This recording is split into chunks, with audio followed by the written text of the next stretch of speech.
Thanks very much, Rod. And thanks also to Jamie for inviting me to have a chat to you all today. So as Rod said, my background, I'm a chartered accountant and a registered tax agent. But the business that I run, we focus on helping our clients to focus on what's important for their businesses. And so the main thing that we try and achieve for our clients is for them to be able to spend their time in the areas that their business needs the most. And that's we do that in a couple of ways. One is we help them by making sure that their bookkeeping systems and their admin systems are run efficiently, which saves them time. But we can also help them with reporting to make sure that they have information that helps them make informed decisions. So with today's session, what we're going to do is talk about a few different areas. The first one I'm going to talk about is just setting up good systems from the outset, capturing transactions as they happen so that you're not wasting time having to go back and find supporting documentation or remember what a particular transaction was. It's best if we can try and capture the transactions as they happen. Also having clear roles for bookkeeping and admin tasks. So you might be the only person that's in your business, or you might have somebody that's helping you, either an employee or an external bookkeeper. It's always good to know, who's doing what. I guess we need to just revisit, why do we need to keep records in the first place?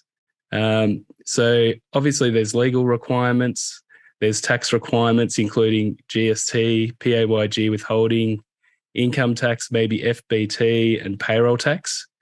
You've also got, if you're employing people, you've got obligations to your employees that you need to keep good records for. And you may also be entitled to government assistance. And if you don't have the right records, you'll probably find it difficult to get that government assistance. If depending on your business, it's very important that you pay employees correctly. You will withhold the correct tax and pay superannuation for your employees. And obviously, it's very important that you've got systems that help you collect the correct amounts from your customers and pay the correct amounts to your suppliers.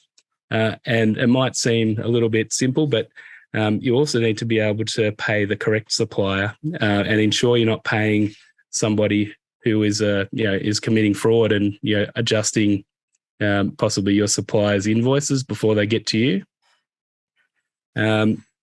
And also, probably the most important thing is just to know how your business is performing. And if your business is performing well, how do you distribute the profit to yourself or the owners of the business? So the first tip from me is if you have the opportunity, set up good systems from the outset. Just before we started the webinar, we were having a bit of a chat, and I mentioned that quite a few of our clients come to us as referrals from accountants that we work with. And generally they're businesses that maybe have been running for a little while and they've got a little bit behind on their bookkeeping, and they're looking for somebody to help them get things up to date and then put some systems in place to try and keep things up to date. So if you can set up good systems from the outset, it's going to save you a lot of time and cost down the track. So the first thing to do is to choose the systems that suit your business needs. And which system suits your business will depend on what sort of transactions your business will have. So most businesses are going to have some form of sales or accounts receivable process that needs to be handled, particularly if you have a store or an online store or a physical shop. You may need point of sale systems to collect payments from your customers. And if you're sending out online invoices, you might have to set up a payment service so that people can click on your invoice and they're prompted to pay with their card or by other means. You might have inventory that you need to manage, or you might have particular assets that you need to keep track of as well. For example, if you're a rental hire company, you might have equipment that you hire out. You need to be able to keep track of what equipment you have, where it is, which customers are using it, and for what period, that sort of thing. You're going to have bills that you need to pay. So we need to have a process for managing payments of incoming bills. You might have some direct debits that are set up, and you might have yourself, you might have a credit card that you use for the business, and you might have staff who have cards that need to be used. And talking about staff, payroll is another thing in itself. And you need to manage your superannuation in accordance with legislation, pay your tax, and you might have loan repayments that you need to take care of. And then, as I mentioned before, you need to also record any payments that you make from your business to yourself or vice versa, and certainly distributing your profit. So probably the key thing here is to get help if you need it. Often it can be a little bit daunting to know what system is best for your business. So once you know what transactions are likely to occur in your business, then your accountant or bookkeeper should be able to recommend a system or applications that are going to suit your business. And sometimes that might mean more than one application. So if you're looking for an accountant or bookkeeper, the first thing I'd recommend is to check whether they're either a registered tax agent or a registered BAS agent. You can check individuals to see whether they're registered at tpb.gov.au. And the other thing that I recommend you look for in an accountant or bookkeeper is that they are responsive. So often when you're setting up a business, you'll have a question. You might have a question about whether something you can claim or whether you should put it through the business at all. It's great if you can pick up the phone and have a quick chat to your accountant or bookkeeper and say, hey, Pete, can I claim this? Or how do you want me to treat it? And normally your accountant or bookkeeper will be able to give you a quick instruction on what to do. And that might be as simple as saying, just leave it there and I'll check it out for you and I'll take care of it. Now, the other thing is to know your customers. You've probably seen KYC, particularly with banks and financial institutions. This is going to be more and more important for every business person to know your customers and also to know your suppliers. What I mean by this is making sure that you're recording information about your customers and your suppliers, because that information is going to make it easier for yourself or anybody that's helping you with your bookkeeping in terms of recording the transactions correctly. I recommend that you ask for a tax invoice for everything. So some of the suppliers that you come across won't be registered for GST and they won't be able to give you a tax invoice, but they should still be able to give you an invoice or a receipt, and they certainly should have an ABN. So the other tip, which I recommend you jot down, this is probably one of the most important tips that we recommend to all of our clients, is whenever you're paying something from your business, make sure that whoever you're paying has an ABN, and you can check that on ABN Lookup. So if you just Google ABN Lookup or go to abr.business.gov.au, that's where you can check ABNs for your suppliers. Now, technically, if you as a business person pay somebody and they don't have an ABN, another tax comes into effect, which is no ABN withholding tax. And theoretically, you should be withholding 47.5% no ABN withholding tax from payments to any suppliers or contractors that don't have an ABN or don't supply you with an ABN. So it's a good idea to get in the habit of checking ABNs and recording them in your system. That way you've got a record that you've already checked it. Then verifying bank details. If you start paying bills for suppliers, with cybercrime these days, you might have seen on a current affair a couple of weeks ago, there was a gentleman who had a tradie do some renovations at his house, and he paid something like $24,000. And in between his tradie sending him the bill, a criminal had got in there and changed the bank details on the invoice. And so he'd end up paying the criminal. So we have a policy, we help a lot of our clients with accounts payable. And we have a policy that if there's a new supplier or if a supplier has changed their bank details, we always try and verify the payment details, the bank details over the phone. So when you're doing that, if you've got an invoice from a new supplier that you haven't paid before, it's best to have a look at the invoice and try and find contact details from a source other than the invoice.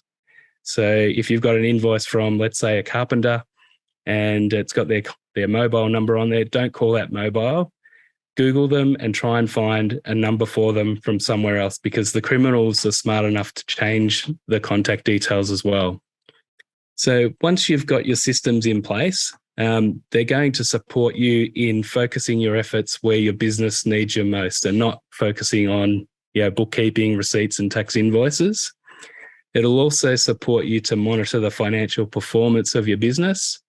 And at the same time, almost incidentally, it will help you stay on top of compliance matters. So if you're keeping your bookkeeping up to date, or you've got systems and people in place to support you with that, then things like your BAS, your superannuation payments, tax payments, and so forth will almost happen incidentally to running your business. And that's the way we ideally want it. We don't want the bookkeeping and the BAS preparation to be the main focus of your time once a quarter or once a month. We want that to just happen smoothly in the background. And the most important thing for you to do is focus on the areas of the business that you really need to pay attention to. Next thing I'm going to talk about is actually capturing transactions as they happen. And primarily what we want to do is just use the technology that's available to us, using things like your smartphone or iPads and tablets and so forth, and web apps to try and simplify the process of capturing transactions. So I'm going to get into a little bit of a demo here. So I've got a receipt here, difficult to see. It's a fuel receipt that I purchased some fuel at the fuel station a little while ago. And what I'm going to do is I'm going to use an app to take a photo of it and submit it into Xero, or into the app I'm using is Dext. So you won't actually see me doing this, but we'll see how it works. So I've taken a photo of it on my phone, which you can't see, and I'm submitting it. So this is a common setup that we use for our clients, where we have an application that's called Dext that works in conjunction with Xero. Now, it doesn't have to be, you don't have to use Dext. There's other products available. With Xero, there's a product called HubDoc that comes free with Xero. And you don't have to be using Xero. You could be using QuickBooks or something else. But I recommend whichever systems you use, discuss that with your bookkeeper or accountant, because they probably have their systems tailored to use one system or another. And if that system suits your business, then they're going to be most efficient using the systems that they're used to using. But for today's demos, I'm going to be using Dext and Xero. And the way Dext works is that we submit all of our transactions to Dext, and we can do that three ways. We can take photos with your smart device, as I've just done with the fuel receipt. You can email directly into Dext. And a good tip there is that if you've got suppliers that are sending you emails with their invoices, you can ask them to either copy in or just send their invoices directly to an email address, which puts it straight into your Dext file, or you can just drag and drop from your desktop. So what we'll do now is we'll jump into my demo. Okay, so what I've gone into here is a company called the Demo Company. It's a test file or a demonstration file that Xero makes available to all users. And what we're going to do, now this is, I've got this organization in Dext called Tap Me Up. So this is just a make-believe business that I've set up called Tap Me Up. So it's my business that I'm setting up, a new business. And what we're going to do is we're going to run a franchise where we're going to have a whole lot of tattoo shops, tattoo places where people can come and get their tattoos. So at the moment, I'm in the process of getting information already, get my business ready to go. So I haven't actually started doing any tattoos yet, but I've started getting everything set up. You can see my receipts come in from my phone. If I click on it, you can see that's the receipt I just took a photo of just before. And what Dext does is it extracts using OCR technology, optical character recognition technology, to pull out things like the amounts, dates, who the supplier is. And This can make it easier for you or your bookkeeper to save time rather than having to retype all that information. So what I'm going to do is I'm going to quickly go through and process this. We can set up rules as well. So for this one, I'm going to set up a rule. So all the time I'm going to code this to motor vehicle expenses. It's always going to be something I pay with my card. So I'm just going to make it 0 days after the invoice date. Fuel always will have GST. So I'm going to code it for GST purposes. I'm going to claim the GST and I'm going to publish it to purchases awaiting payment. And I'll put it in as fuel, the Tatmobile. Now, when I apply that, it fills out the rest of the information for me. And if I get another receipt from Costco, when it comes in, Dext is going to pre-fill all of these fields with the same information. So I'll publish that one.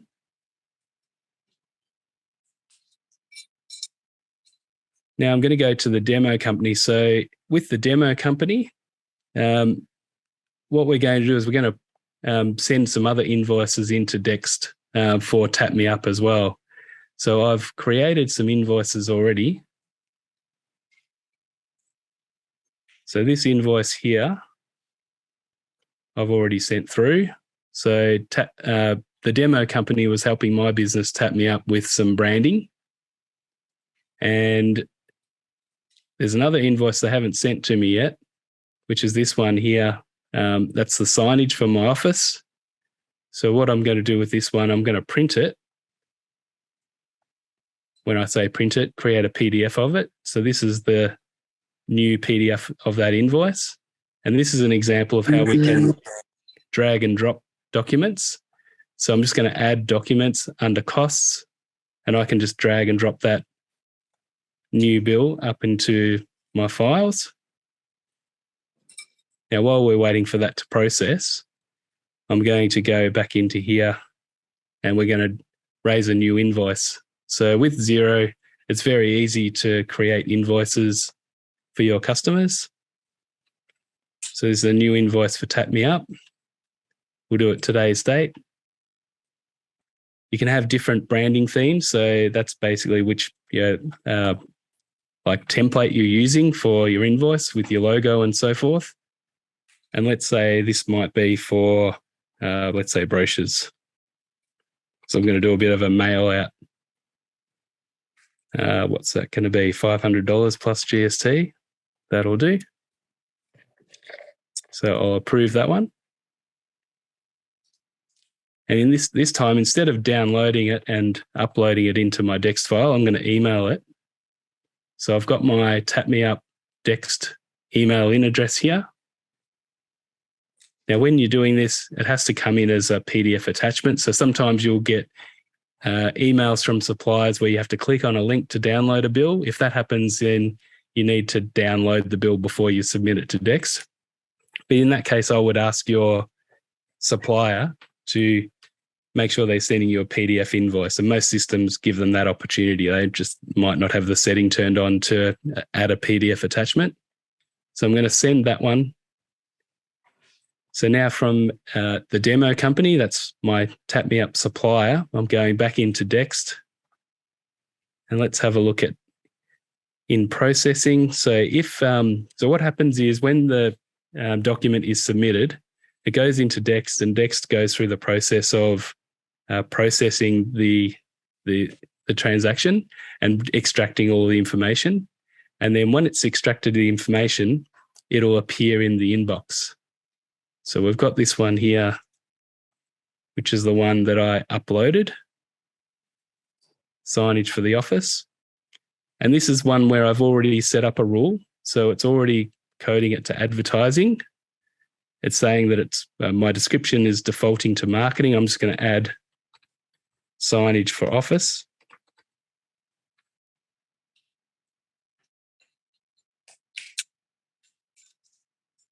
And publish that.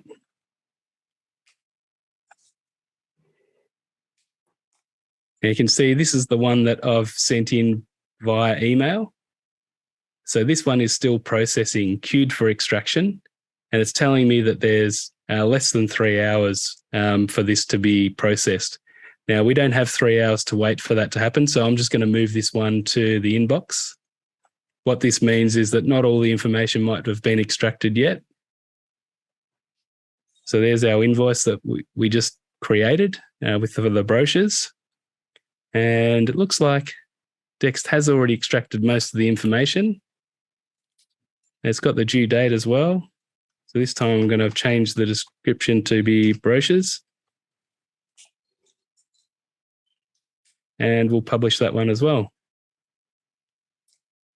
So now what we're going to do is we're going to move across from Xero for the demo company. We're going to go into Xero for Tap Me Up. Now in Xero, when you first come into Xero, you'll be on the dashboard. Jody and I were talking earlier about a system called Profit First, where you have a number of different bank accounts set up for your business. And Tap Me Up, we've set up these different accounts for our business. Basically, it's a way of managing your cash flow where all of the money that comes in from your customers goes into an income account. And then based on a budget that you might have done for your business, you work out how much of that money should go into your profit account. So if you're planning for your business to make, let's say, 10% profit, then a good way to ensure your business makes 10% profit is that any money that comes into your income account, you move 10% into your profit account. And that leaves 90% for your expenses. So the other 90% goes into your operating expenses account or your owner's compensation account and your tax accounts. And you can have different variations of these accounts. But by having those set percentages go into these accounts, you can use those to limit your expending. So, for example, I've gone a little bit all out for the moment on marketing. I'm spending a lot of money with the demo company, and I've got these bills in here, including an overdue one. So the overdue one is my fuel receipt. So what I'm going to do with that one is I'm just going to mark that off as paid. Now, I haven't got bank feeds set up for my Tap Me Up organisation. But Peter, if I had... Just noting you have a question from Jody. Oh, thanks, Jody. Would you mind telling me what that is? Yeah, sorry. It was just back on those feeds. Oh, yes. The different bank accounts. Yep. When so I've got it set up so all the money goes into the income. Yes. And I don't know, this was my mindset around the operating expenses. I thought, well, I would put just a big chunk into the operating expenses, and then the operating expenses I would then distribute across tax, and I just became a little bit messy. So is it all right to then do that out of the income? Because then I feel like it's becoming an expense account if you're distributing. So what I was thinking is you distribute money for the operating expenses, what you generally cost every month. Yep. Money into the percentage into the profit account, percentage in the tax, and percentage to the owner. Yep. I was going to add that up, put a lump sum in the expenses, and then distribute it out of the expenses. So then there's a minimum of transactions in the income, or do you? That's right. Yeah, that's spot on. So what you would do is you'd have all your customers paying your invoices or your income going into your income account. And then whether it's once a week or it might be twice a month or once a month, you would transfer money from your income account into each of your other accounts based on set percentages. So all that's coming into or in your income account, all you'll see is money coming in from your customers and transfers to your other accounts, but not paying any bills or anything from your income account. Okay. And generally, your operating expenses account will be the one where you pay all your suppliers from. You might pay your payroll from there as well, but it depends on the business. So some of our clients have set up a separate account just for payroll and superannuation, but that's flexible. I think initially when you're starting off, it's probably best to minimize the number of accounts, but probably if you were going to go with this approach, the minimum you would have would be income, then profit, then tax, and operating expenses. Yeah, that's what I've got. Yeah, perfect. Yeah. So in terms of the bills, so these are the bills that we've processed from Dext, and you can see each one of these has an attachment to it. So if you were doing this processing and your accountant needed to see the receipt, they can come in and have a look at the receipt.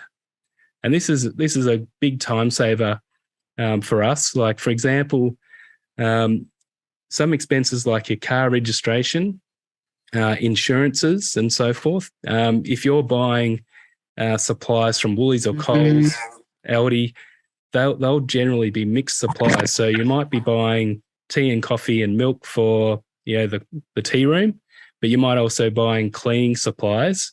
The cleaning supplies will have GST on them, but the milk and the coffee won't have GST. So to account for those correctly, we need to treat them as mixed supplies. Now, Dext can take care of that for us automatically. So if I just go into the archive and have a look at the Costco transaction, if, for example, this Costco transaction had a mixed supply, we could set it up so that instead of automatically coded as GST, we can tell Dext we want it to code it based on the extracted amount. So it will look at the amount of GST and it will split the coding of the transaction automatically between GST-free and the component that's subject to GST. So it can be very, very helpful and saving you time with not having to manually add up the GST-free items and the items that are subject to GST. So normally with the bank feeds, when we're setting up Xero, would have bank feeds, and this transaction would be automatically matched to that. But you can see how these transactions have come in with their attachments. So we've got our bill for the signage and our bill for the brochures.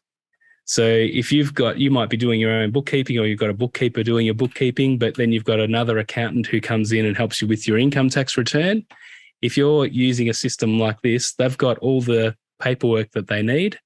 And the other benefit is, like, you have to keep your records for 5 years for the tax man for audit purposes. So by having them all attached to your transactions, it's a great place to keep them. And you don't necessarily have to keep the hard copy records if you've got electronic records. But just bear in mind, if you do rely on your electronic records, then you'll need to keep up your subscription in order to be able to meet the requirements of the tax office. The good thing about Dext is that you can suspend a subscription and you will only have read-only access, but that's a good way to be able to still be able to access any of your past transactions in the archive.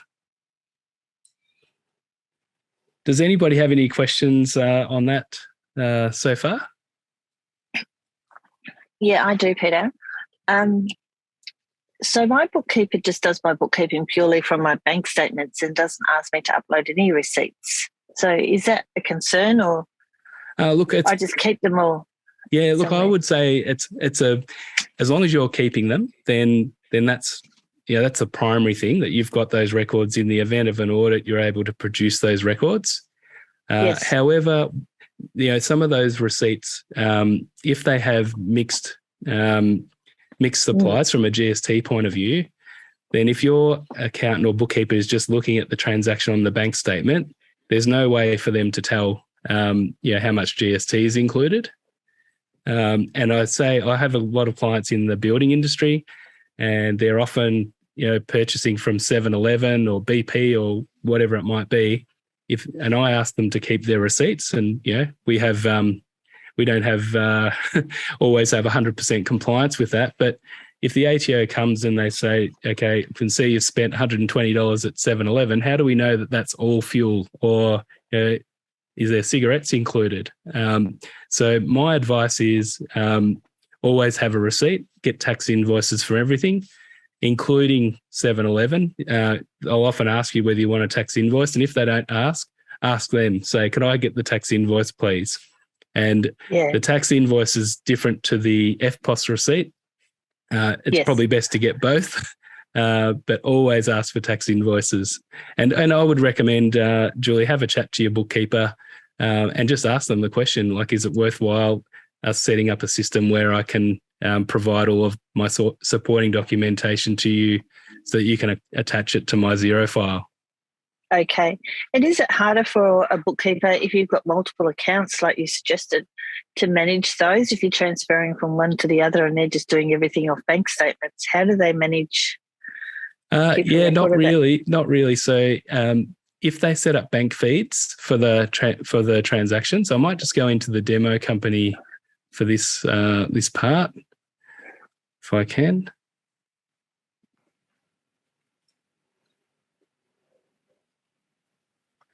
So what we would recommend, whichever system you're using, is we'd look for a system that supports bank feeds. And what a bank feed is the transactions from your bank account would normally be imported into your accounting system every day, at least once a day. Normally the transactions come in by around about 6 a.m. The following day. And if your system, Julie, includes bank feeds, then transfers between one bank account and another are very easily dealt with in your Xero file. So, for example, in the demo company, we've got a business bank account and a savings account. Now, in this case, we don't have any unreconciled transactions for the savings account. But to record, let's say we're going to transfer $2,000 between those two bank accounts.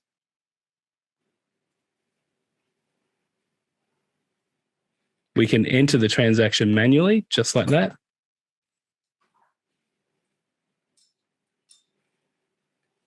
So if we did that today, you can see in the business bank account, it's going out, it's spent.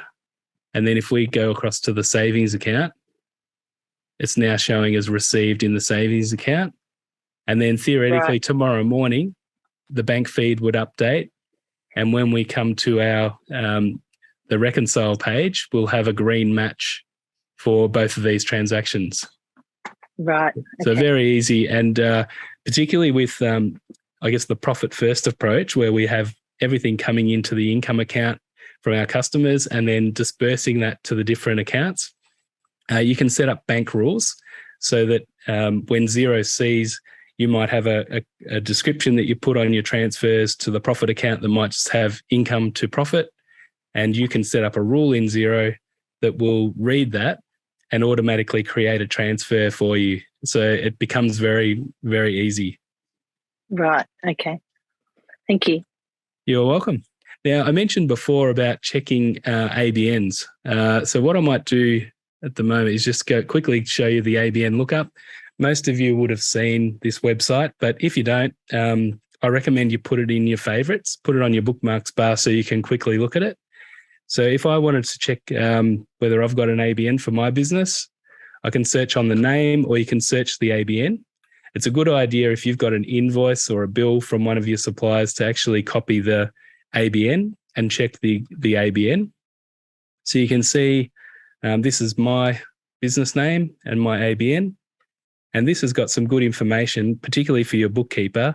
It tells us whether the business is registered for GST or not. So what we find with some of our clients is that they're receiving invoices from their suppliers and the suppliers quoted an ABN, but when we check, and they might be charging GST, but when we check their ABN, we find that they're not registered for GST. And so unfortunately, a lot of businesses, when they start up, they start charging GST, even though they're not registered for GST, thinking that that's just what they have to do. So that's something to definitely check with your accountant. But from your point of view, if you're receiving invoices from your suppliers, it's a good idea to check their GST status. Now, if you were doing this question, Pete, what are the criteria for deciding whether I should set up GST from the start or I should change to a GST registered organisation? What's the criteria in your mind? Good question, Rod. I think one of the key things I would be thinking about is your competitiveness with other businesses in like industries. So, for example, it depends on what the inputs to your business are. So, if we take Tap Me Up, for example, as an example, if I was not sure whether to register for GST, I might decide for the moment I'm not going to register for GST until the business gets going. What that would mean is when I buy ink for the tattooing, I wouldn't be able to claim the GST. So if I buy, I don't know, a bucket of ink and it's $1,000, including GST, the cost to me would be the $1,000. Whereas if I was registered for GST, the cost to me would be more like $910. So if I'm competing against another business that is registered for GST, then my cost structure is going to be higher. Having said that, though, if I'm not registered for GST, I'm not charging GST. So 1/11 of my sale. So if I've got providing tattoo services to my clients and let's say it's $2,000 plus GST, so $2,200. If I'm registered for GST, $200 of that sale has to go to the tax office as part of my BAS. So I only get to keep $2,000. Whereas if I'm not registered for GST, I can provide the same service for $2,000, so $200 less, and I don't have to remit anything to the tax office. Now, the threshold where you don't have a choice anymore is $75,000. So if your turnover for your business is going to be more than $75,000, then you don't have a choice. You have to register for GST. Does that answer your question, Rod? Thank you. That's good. Yep. No worries. A question for me is, in the allocation of the rules, when you're allocating your expenses, can you automatically, because if you run your office from home, can you automatically put a rule in just to allocate that percentage? You can. On particular invoices? You can, John. Yeah, definitely. So we can set that up in Dext. Either in Dext or in Xero. If we, let's say, I'll just go into here in supplier rules. This down the bottom here, we've got create smart split rules. So potentially we can split based on percentages. So it might be, for example, if it's your electricity and you're claiming a certain percentage for business and certain percentages personal, you could put it in based on percentages. And similar with Xero, you can set up rules for percentages. Now, when it comes to home office expenses and so forth, I definitely recommend you have a chat to your accountant about that. Certainly, my approach generally, bearing in mind with our business, we tend not to do income tax returns for our clients. Most of the time, we've got other accountants who specialise in income tax that do the income tax returns for our clients. So what we would generally do is, rather than splitting every transaction, let's say it's 1/3 business and 2/3 private, I wouldn't generally split the transactions that way in Xero or set up a rule that way. I would normally, if it's 2/3 private, I would code that as 100% private. And then at the end of the year, we would say to the accountant that there is X amount of, it might be home office electricity expenses, and the accountant might say, okay, well, last year we said 66% was private and 34% was business. This year we're going to change it so that it's 50-50. If that's the case, rather than going back and changing all the ones that you've already allocated, they can just recognise one transaction to take up the business percentage or the business amount as opposed to individual amounts. Now, the problem with, allocating between business and private all the way along is that if it changes, then it becomes a little bit more difficult to work it out.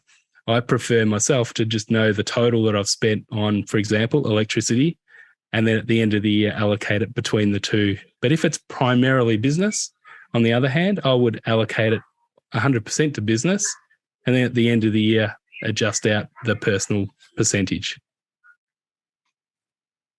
Peter? Yeah?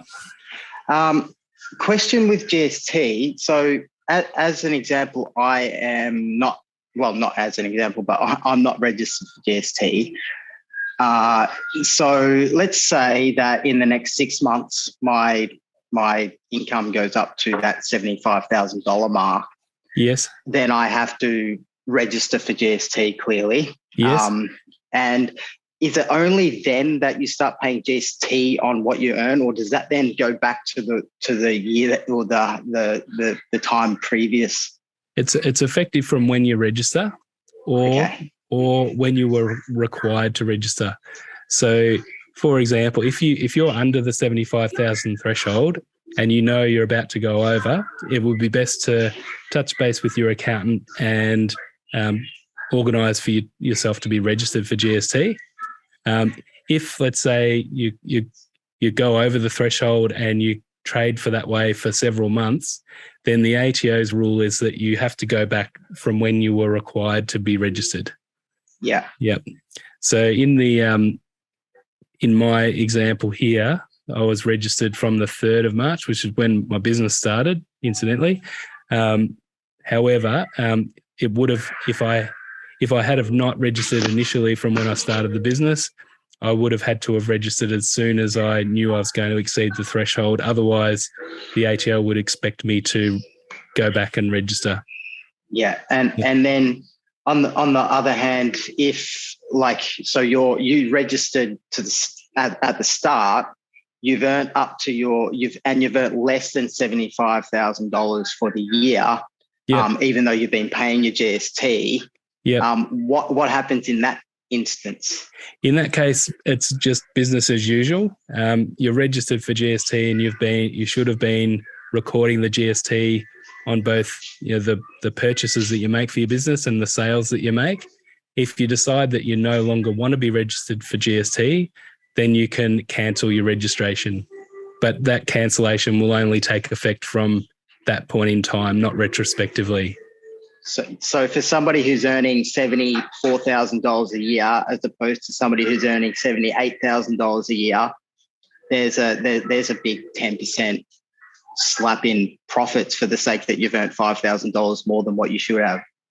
Theoretically. Theoretically, it's probably it's marginal, but I think probably depending on the size of the business that you're planning to start, I think in general it's probably better. And most of your competitors, if they're earning significant income over 75,000, then they'll be registered for GST. So potentially to be competitive, you might need a similar structure from a GST point of view. Cool, thank you. No worries. While we're looking at registrations as well, I mentioned the Tax Practitioners Board before as well. So it's just tpb.gov.au. And on their homepage, they have this link, quite prominent, is your tax practitioner registered? You can just click on search the register and type in the name of your bookkeeper or accountant. So I'll type my one in here. So I'm looking for myself. Here we go. Can everybody see this? So the top one here, that's me. That's me as an individual. And this is my company down here, Peter Young Business Services. That's my company registration number, and that's my individual registration number. So whoever your bookkeeper or accountant is, I recommend you come and check that they're registered.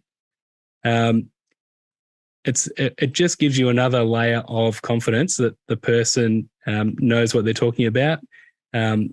To be registered with the Tax Practitioners Board, you have to have passed certain qualifications and checks, and you have to continue to learn about tax law as you go. So continuing professional education. So yeah, good to check that your tax agent is registered. Now, the other thing... While you're on this topic, Pete, at an appropriate time, can you just answer the obvious question on what's the difference between a bookkeeper and an accountant? Oh, okay, no worries. So pretty much a bookkeeper is focused on processing transactions. They may be able to provide you with some advice in relation to GST and so forth, but really they shouldn't be providing you with income tax advice. An accountant generally will be able to advise you on income tax matters. So there's different terminology from the point of view of the Tax Practitioners Board. They have what they refer to as BAS agents and income tax agents. So BAS agents can provide you with advice in relation to GST and lodge BASs and so forth, but can't technically should not provide you with income tax advice. And income tax agents can advise you on all areas of tax. They do have another registration, which is the financial advisor registration. So I don't have that qualification. So I can't provide financial advice to my clients. I can't as a financial planner. A financial planner, though, would be registered with the Tax Practitioners Board as a financial planner. Generally, bookkeepers will be less expensive than an accountant. And that's one of the reasons we've set up our business the way we have. So I'm a chartered accountant, but I have a couple of bookkeepers that work for me as employees, not contractors, which is another area to be wary of when you start to employ people or contractors. The big question is whether to treat them as an employee or a contractor, but I won't get into that today. Does that answer your question, Rod? Yeah, and there's an extension question. So if I guess many of us have been or had conversations with Jamie or myself, and we've talked about the need to remove some of the hats that you're wearing as a business owner. Yep. This is a classic hat that you can actually outsource. Absolutely. Yep. Do you just want to give an indication of what a bookkeeper might cost per hour, and for an indicative time that a bookkeeper may need to be engaged for a certain? I know this is how long's a piece of string. Yep. But for a small one-man band type business, how much it might cost? Yep. Because the real question, guys, is what's the cost per hour of a bookkeeper versus your cost, and the return that you might be getting if you're able to focus on your core business. But no worries. Pete, if you can just cover that one as well. What I'll do is I'll come back to that question, Rod, a little bit later in the presentation. Perfect question. And I'll come back to that a little bit later. Now, for the time being, I'm just going to move back to Xero and the demo company. So I've given you a quick demo regarding Dext and how we can capture receipts and invoices and have them processed into Xero very quickly. Now, the other thing that Julie mentioned before as well is having bank feeds. So I'm just going to give you a quick example of how the bank feeds work in Xero. So in the demo company, we've got this business bank account, and it's telling us on our dashboard that we've got 28 items to reconcile. Now, what that means is there's 28 bank statement transactions that have not yet been matched to transactions in our Xero ledger. So if we click on that, on the left-hand side, these are all of our bank statement lines. And on the right-hand side are potential matches to transactions in Xero. So on the first transaction, we've got $6,000 has come in, and we can see on the bank statement, the description was Ridgeway University, and it's got an invoice number there, 1025, and Xero is suggesting that we match it to this particular invoice, and it looks like a good match. So in Xero, we can just hit OK. The next transaction is a payment of rent to Truxton, and we've got a bill payment in Xero that it's matched it to. We can OK that one. Now we've got a payment to Smart Agency. Now, we're normally pretty good with processing our accounts payable, so we would have thought we would have a match for that. We would have thought we would have had bills in here already. So let's go to Find and Match, and we'll search on Smart. Okay, that's why. It was actually 2 bills that we've paid, so we'll select both of those and we get a green match. And as we go through and process the transactions, you can see we're getting to fewer and fewer transactions. So the 2 ways to record transactions as they happen. Initially, I'd suggest capturing the transactions, the supporting documentation with an app like Dext or HubDoc. And then the second thing, which is really key, is having bank feeds set up in your accounting system so that the bank statement lines are coming in and you're able to quickly record the transactions. So what we might do is I'm going to move back to my slides again.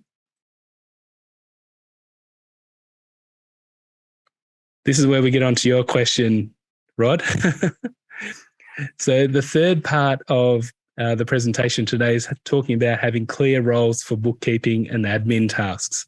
So this is whether you're doing the work yourself, whether you've got an employee assisting you with your bookkeeping, or whether you've got an accountant or a bookkeeper helping you with your bookkeeping. So the primary thing here is to know what to do and when to do it. I think everybody knows the feeling is if you're confident about a task that you're doing, so hopefully you're all very confident about the services or the products that you supply in your business. So for example, if you're really good at you're a really great tattoo artist, then you're going to be in your sweet spot by sitting with your clients and doing designs and that sort of stuff. You'll feel like you're in your element. Now, if you're not a tattoo artist like myself, then you're not going to feel very confident about that, and you probably, I don't know, you might delay appointments, you might have a few extra days off here and there. The key is that people do well in tasks that they're confident about doing, and so from your point of view as the conductor and having everybody wearing the right hats, you need to get people doing the tasks that they're confident about. And if they don't know how to do something, letting them know what to do when they don't know how to do it. So Rod, I might cover your question now. So with bookkeepers and accountants, if you're a bookkeeper, it depends on whether you're employing them directly or as a contractor. I think you would expect to pay anywhere between $40 to $75 an hour. Our price for our bookkeepers is $66 an hour, including GST. And then for accountants, it is definitely how long is a piece of string. You can be looking upwards of $300 an hour for accountants. For myself, my rate is $150 an hour plus GST, so $165 an hour plus GST. However, the other thing that you can look at, and certainly we offer this for our clients, is you could look at negotiating a fixed monthly fee. So generally, we will give our clients an option as to whether they pay us based on an hourly rate or whether we come up with a fixed monthly fee that includes a particular scope of services. Now, when we do the fixed monthly fee, we generally include a subscription to Xero and Dext. It depends on the client and what system suits them most, but we can come up with a proposal that would include a set cost. So some of our clients, it might be $275 a month, including GST. Others, it could be in the thousands of dollars, depending on their requirements. Now, the other thing I would say here, though, we also say to our clients, if you're looking at getting bookkeeping services for more than a day, day and a half, 2 days, a week, then you're probably best to employ somebody either part-time or have somebody internally who can look after the bookkeeping function for you that are on your staff that are paid. So generally, you'll be able to get one of your admin staff trained up in doing most of the processing for you, and that'll save you from having paying an external contract bookkeeper.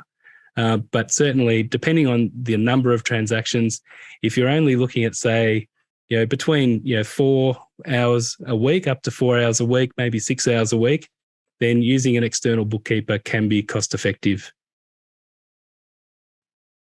The main thing is, like, if you're not confident in doing your own bookkeeping, then it's worthwhile getting somebody else to do it, whether it's an internal employee or an external bookkeeper or an accounting firm. Does that answer your question, Rod? Yeah, and one further question. We see a lot of people try and do stuff themselves Yes. rather than potentially getting an expert to set the system up. Yep. Is that a service that most bookkeepers would provide as an option as well? Definitely. So normally, yeah, we prefer to be involved in the setup stage. Because we've done it many times, it's very quick for us to set up a system. Normally, what we would do is we would have around an hour, and I normally offer a 1 hour free consultation with a client to get to know exactly what sort of transactions we need to deal with, and then come up with an idea of what systems they need, and then help them with the setup. Now, similar to what I've been saying, practice what you preach. If we don't know how to do it, we get other experts to help us as well. So, for example, if we've got a client who needs point of sale and all sorts of other extra services, we would consult another expert to help us get those sorts of things set up as well, rather than trying to do things that we're not 100% confident that we can do a good job of. So I've sort of talked about knowing when to get help. And this is for anybody that's doing the work for you, making sure that they know that, if they get stuck on something, to approach you or approach whoever's helping you with your bookkeeping to get the answers. Now, in terms of knowing what to do, when to do it, and so on, we recommend having checklists. So a checklist which includes a list of tasks, who's going to be doing each task, and when are they expected to be done. Now, this might be as simple as an end of month checklist, and it might be, you might be ticking off, okay, have we sent out all of our sales invoices for the month? Have we recorded all the bills from our suppliers? Have we filed all the pay runs with the tax office? Have we reconciled our superannuation? So they might be a whole list of tasks. It might be a hard copy document that you actually physically tick off. It might be an online document like an Excel spreadsheet that everybody who needs to have access to it has access to. So each person can see what tasks are done. Or for our business, what we use is Office 365. We use planner tasks. So myself and my team, we all have access to a planner, and we know what the tasks automatically pop up each month or each week, depending on what the task is. And we know which tasks have been done, who's assigned to them, and what's coming up. So checklists are probably and this doesn't just apply to bookkeeping for your business. If you set up some form of checklists, and there's lots of apps that do this sort of thing as well. You might have seen Monday and Trello. Our various clients of ours use different apps to keep track of their procedures, and they can be both bookkeeping tasks, but also operational tasks. It might be also to do with your marketing. It's definitely a good idea to have checklists in your business. We also recommend having work procedures. So you might have some tasks that are a little bit more complex than others.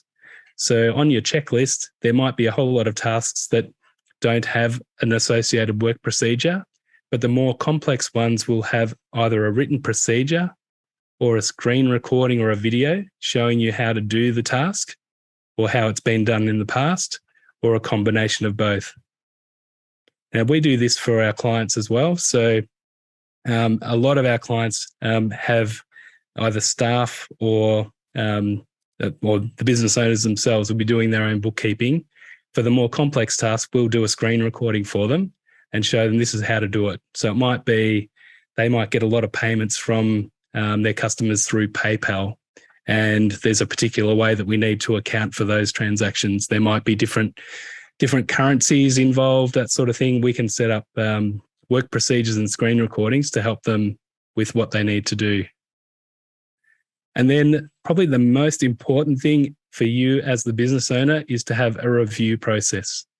And that means having a look at making sure that the tasks have been done, reviewing the checklists, making sure that you've done the tasks that you've committed to do yourself, and making sure that people know that if you've set them a task, that you're looking at it, you're going to be checking that it's been done. And look, from the point of view of using something like Xero, a good litmus test is how many unreconciled transactions are there on your dashboard. It's very easy to see if there's 20 or 30 or 0, which looks really good, or there might be hundreds. You know that somebody needs to do a bit more work. So in terms of review, the last thing that I was going to talk about today is reviewing your financial results regularly. Now that might be weekly, it might be monthly. I'd say a minimum of monthly. And the thing is, you've probably heard the quote, to inspect what you expect. So this sort of relates a little bit to the checklists and the tasks that we mentioned before. So if you're expecting somebody to take care of reconciling in your Xero file, it might be a bookkeeper or it might be a staff member, have a look at it. Just log into your Xero file and check, what is the stage of reconciling. And you can say, oh, look, there's about 20 items in there. They should all be reconciled. Just keep them accountable. But the other aspect of this is to actually look at what's happening in your business financially. So as a minimum, I recommend that you review your actual results at least monthly by looking at your profit and loss or income statement, having a look at your balance sheet, also known as your statement of financial position, and also your cash flow. To take it up a level, we recommend that you review your actual results versus your planned results or your budgets and forecasts. When you've got a budget or a forecast and you're comparing your actual results, you will learn things about your business. There might be some things in there that if you don't look at those comparisons, you won't know about. And if you do look at it, you'll learn about it and you'll be able to then put something in place to deal with it. And the key to having a regular review is being able to make informed decisions. So the key here is that if you're looking at your Xero file up to 30th of June, it's probably not going to be that relevant for what's happening in October and November. If you've got your Xero reconciled up to the end of September, that's going to help you make more reliable decisions about information that's just happened in the last that is having your financial results up to date. It's going to help advisors that you employ to help you and help your business. So, for example, if you're looking to Jamie and Rod to help you with your business, it's going to help Jamie and Rod to know what's happening in your profit and loss, in your cash flow and so forth. If you don't have that information available, it just makes it harder for the people who are trying to help you. One of the key things about business is surprises. And some surprises can be quite good and others can be quite bad. So really what we want to do in business is we want to try and minimize surprises. And by keeping your financials up to date, one of the most difficult surprises is that you've got payroll to pay or you've got bills to pay and there's no money in the bank. You don't want that surprise on a regular basis. So that's why we want to have a regular review of our results. I'm going to go to some example of some of the reports that you can generate out of Xero. So just going to swap screens again. Okay, so we're back on the demo company. So I'll go back to the dashboard. Now on the dashboard, you can see we've got this section up here, account watch list. Now we can add any accounts that we want on our watch list. And what this is telling us is that so far in the demo company this month, we've got $1,300 worth of sales. And so far this year, we've got 52,000. But we've got some unreconciled transactions here. So we're not really sure. We can't have a lot of confidence that this is completely up to date. If these were all reconciled and all the other bank accounts have been fully reconciled, and maybe you've had your accountant or your bookkeeper go through and do a quick review, then you would have more confidence that this is an accurate number. but this is better than nothing. So, okay, so far we've got 52,000. We're about a third of the way or a quarter of the way through the year. Now, two reports that I'm going to show you today. The first one is just a basic profit and loss report. Now, you as a business owner, if you're not doing any of your bookkeeping, you can learn how to log into Xero and go to the business or the accounting menu and click on profit and loss and choose the period that you want to look at. So let's have a look at September last month and update. So for the demo company, there's been a profit of $6,000. Now, to give that a little bit of context, how about we compare that with the previous 2 months? And let's also have a look at the total for the year to date. So I think any of you could easily do what I've just done. And now all of a sudden we're looking at a monthly profit and loss with our year to date profit. Oops, it's not a profit, it's a loss. We've made a loss of $8,500 for the first 3 months, but we haven't reconciled all the transactions. So we're not sure about that. But at the moment, that could be a bit alarming. Now, having a look at the monthly sales, we can see August was a little bit low. Looking at the operating expenses, August was high from an operating expenses point of view as well, compared to other months. So you can see straight away that we can get an idea of how our business is performing just with a few clicks of the mouse. Now, to take it up a level, I mentioned before, if we can plan it against our actuals, compare our plan to our actuals, that's even better. So let's have a look at this budget variance report.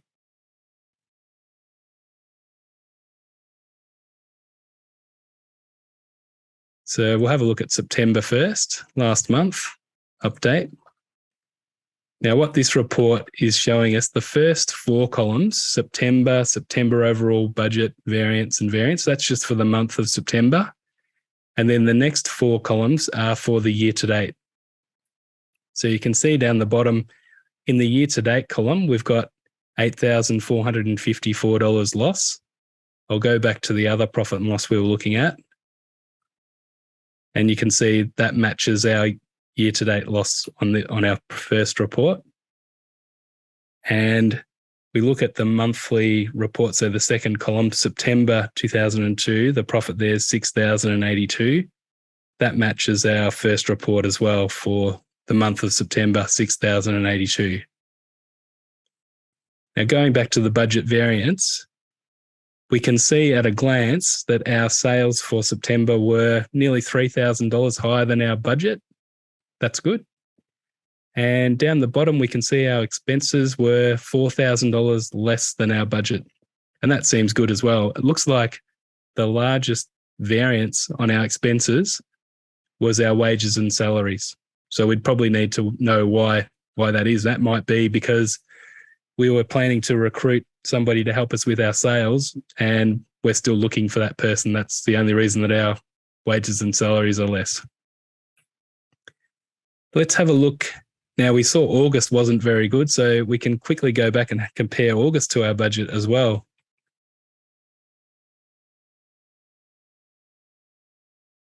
Okay, and we can see the main thing there is we did budget 20,000 of sales. We only achieved 10,000, so our sales is 10,000 less than what we had planned. That's the main reason that our result is what it is. So you can see just with a couple of quick reports, it's very easy for you as the business owner to come into your accounting file and have a look at how your business is performing and also compare it to your budget.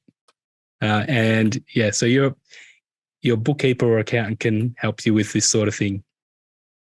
Okay, does anybody have any questions in terms of the reports or anything of that nature?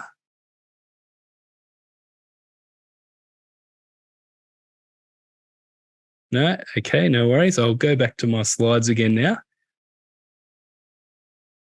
Okay, so we're coming to the end of the presentation now. So I'm just going to recap some of the, key tips that I'd recommend for you. I recommend you get tax invoices for everything. check your ABNs for your suppliers. Check whether the suppliers are registered for GST and so on. Make sure you're double checking and independently verifying the payment details to avoid becoming a victim of fraud. And know your role. Have checklists and work procedures either for yourself or for the people that are going to be helping you with your bookkeeping functions, and get help. The people that you're getting help from, check their qualifications and look for somebody who's going to be responsive to your needs, and have a regular review, inspect what you expect. So that brings me to the end of the presentation today. So happy to throw it open to questions and discussion. Hi, I've got another question. Sorry, I've got a lot today. Fire away, Jody. The other thing I wanted to ask was, how much do we need to keep, I guess, in our bank account, like a minimum limit, say, I guess, for expenses or emergency funds? Do you have a recommendation on that? Oh, look, it would depend on your budget. So it depends on the sort of expenses that you have as well. So, for example, if you've got a business and you're planning to operate it from home, as opposed to a business where you're going to be signing a lease for 12 months or more, then you'd want to make sure that if you're going to go out and sign a lease for where you're committing to rent for 12 months plus, you'd want to make sure you've got a reasonable buffer to cover the rent, whether it's 3 months or 6 months rent. It really depends on each business. And for that, I recommend putting together a forecast or a budget so that you can see what your expected expenses are. And the good thing about budgets and forecasts is that they can be changed at any time. So, and it's a good way to look into the future to see what your needs are going to be. And particularly with a forecast cash flow, it'll show you where you're expecting to have peaks and troughs. And if you're going to have a trough, you either need to have funds available or have a finance facility available to be able to draw on to be able to meet your commitments. But it really comes back to putting together a forecast, I think, Jody. Okay. Yeah, further to that, my advice would, and particularly for startups, is try to build a bucket of money, call that your working capital. And we'd like to have that at a level where you can survive for 2 or 3 months, particularly with Christmas, New Year and downturns. While your expenses might go down, you really want to aim to build that up because that gives you the flexibility then to invest in certain strategies like marketing, as an example. Yeah. Okay. Thank you. Maybe the last question from me is more of asking more from a war story perspective. What are some of the not so good things you see that you come or you see and have to encounter and fix? Okay, no worries. Well, I think one of the things that I do see quite a lot is just people that have wanted to do it themselves and just haven't got around to it, and they end up with hundreds, if not thousands, of unreconciled transactions. So they might have gone to the trouble of setting up Xero or QuickBooks, but they haven't really known how to process the transactions. So they end up with hundreds or thousands of unreconciled statement lines. Now, sometimes, I would say that's probably better than having recorded them incorrectly. But that's probably the main thing that we see, just people falling behind on their bookkeeping. And if that's the case, really the only thing that the client has to go on as far as their financial performance is the balance of their bank account. And don't get me wrong, I've had some very successful clients who all they really wanted to know is how much money they had in the bank.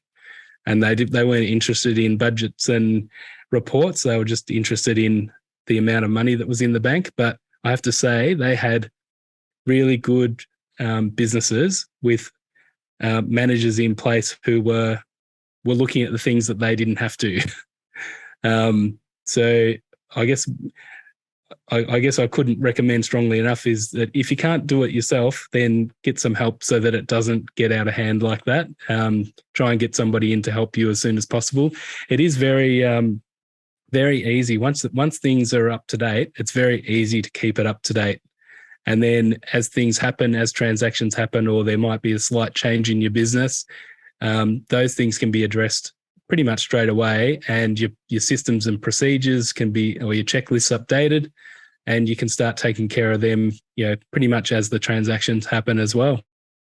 Your responsibilities, you can get a statement from them declaring why they don't have an ABN. I might just share my screen for a sec. New share. Statement by supplier. So you can Google this, ATO statement by supplier.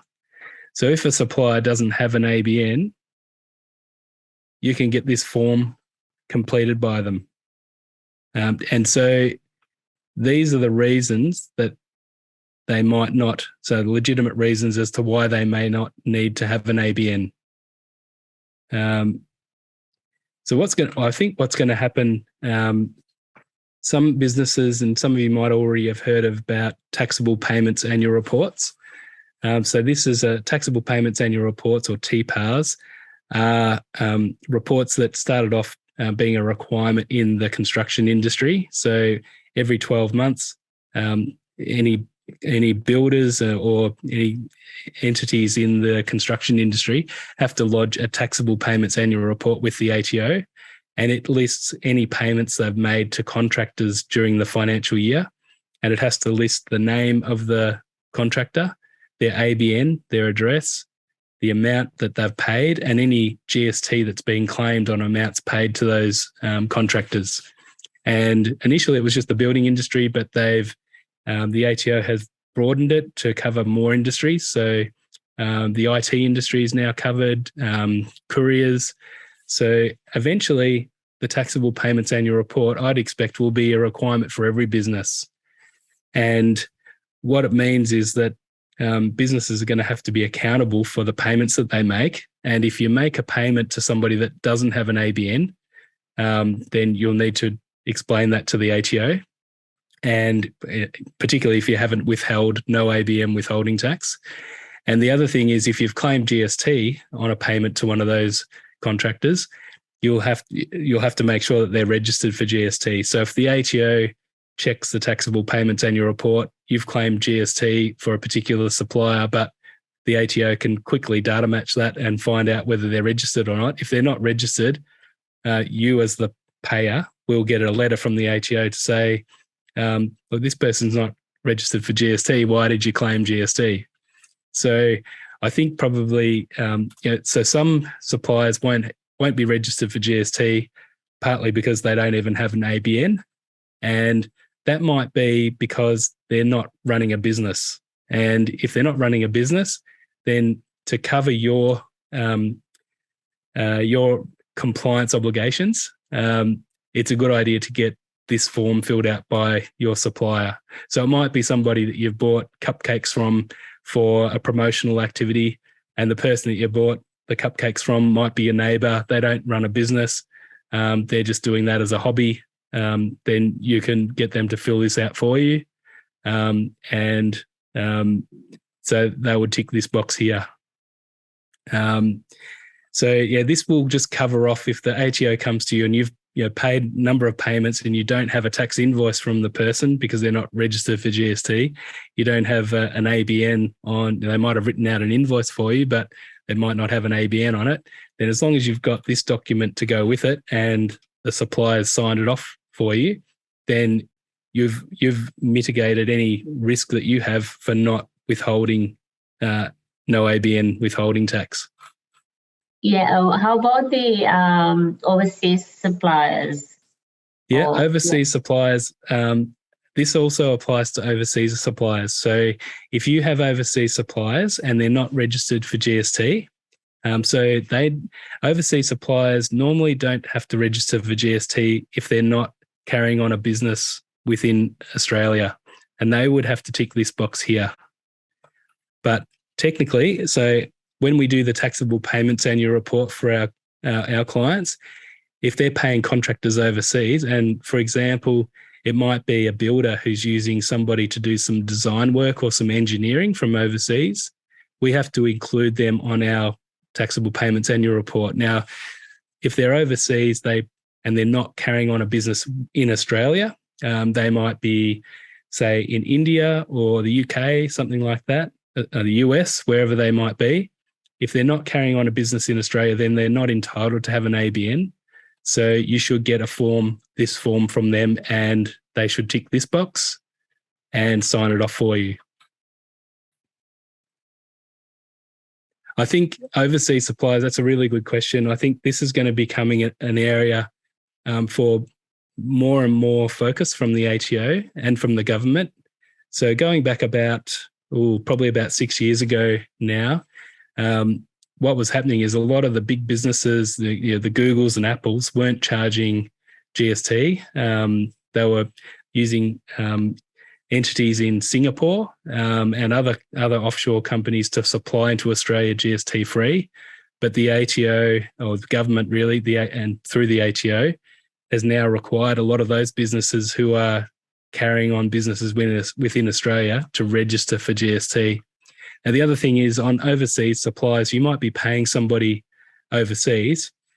It's still worth asking them to provide you with a tax invoice, because there will be some suppliers, such as Microsoft, Google, and so on, that will be able to provide you with a tax invoice, and they will be charging you Australian GST.